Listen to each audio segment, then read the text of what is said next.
It's hammer time in Thor, guys. Let's check out Thor number 1.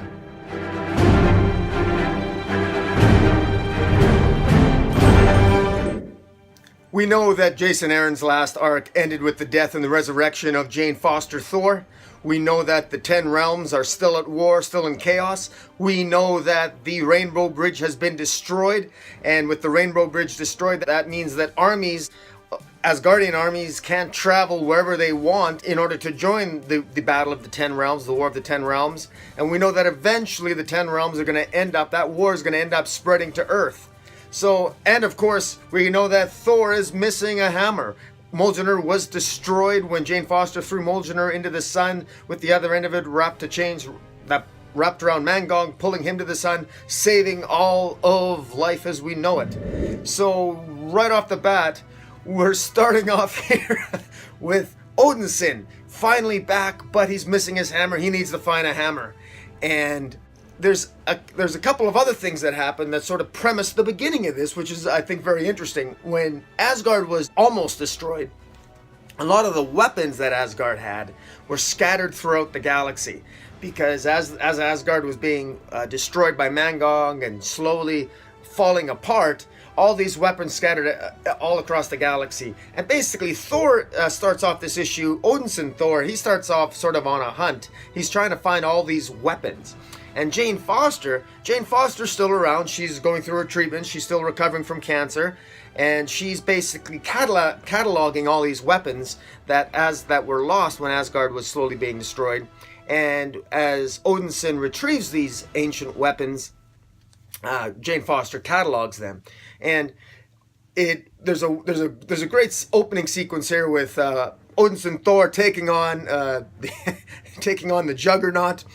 And kind of a crazy scene where Thor doesn't have a hammer, so without his hammer, he's not going to defeat Juggernaut. So he calls upon Screwbeard.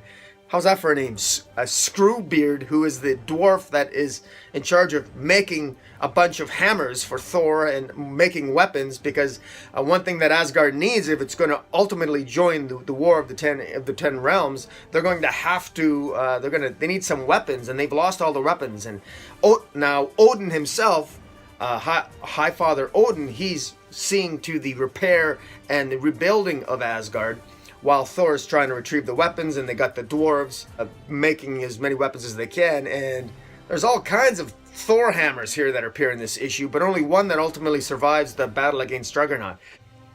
I think artistically it could have been rendered better, the battle against the Juggernaut, and the way that the dwarves, Screwbeard sent Thor a bunch of hammers, because so many of the hammers weren't working. They were flawed.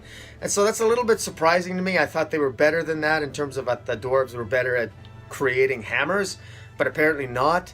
So I got the action here with there's 2 hammers that come with the Thor action figure here. So I thought it was interesting. That's why I put 2 of them. But apparently the dwarves aren't that very good at building hammers, and they're all destroyed, but it doesn't show how they're all destroyed. It doesn't show that at all. Somehow all these hammers were lost. It was like they were more lost. It was very irresponsibly done, or maybe it was just badly artistically rendered. But it was a little bit confusing at the beginning. I don't know how all the hammers were destroyed, because clearly they weren't. He only used one on the Juggernaut, and then the one that he ended up keeping. And I kind of wish that it would be a little bit more special, that the hammer was a little bit more special. The way that they just randomly make a billion, it's like they made 100 different hammers. I thought that was a big mistake, because I thought a hammer was a little bit more special than that, but apparently not. But maybe that's a little bit of a nitpick. As for the rest of it, we flash forward to the far future as well. Jason Aaron is doing what he did in the opening arc way back in the day, years ago, when he first wrote his first arc of Gore the God Butcher, where he's sort of going back and forth between the Thor of the future, Thor of the past, and Thor of the present. And in this particular issue, we know that in the future, ultimately Jane Foster becomes the one of the great All Mothers. We know that ultimately in the far-flung future, an older Thor is talking with his daughters, who we met in the Thor annual, or that one-shot. And basically the universe is dying in the future. And he ends up meeting, and there's a huge He ends up meeting the Phoenix Force at the end. Very interesting to who they reveal to be the holder of the Phoenix Force in the future, but I won't spoil that. You can pick up the comic, but it's interesting. Definitely Jason Aaron's weaving an intricate plot line here. I wonder if it's tied in any way to his writing in the Avengers. I'm not sure, but I hope that this doesn't get too convoluted. I hope that the Thor storyline stays contained in the pages of Thor. I like this, although I really like it where it's going. Clearly, there's more at play here. Loki shows up.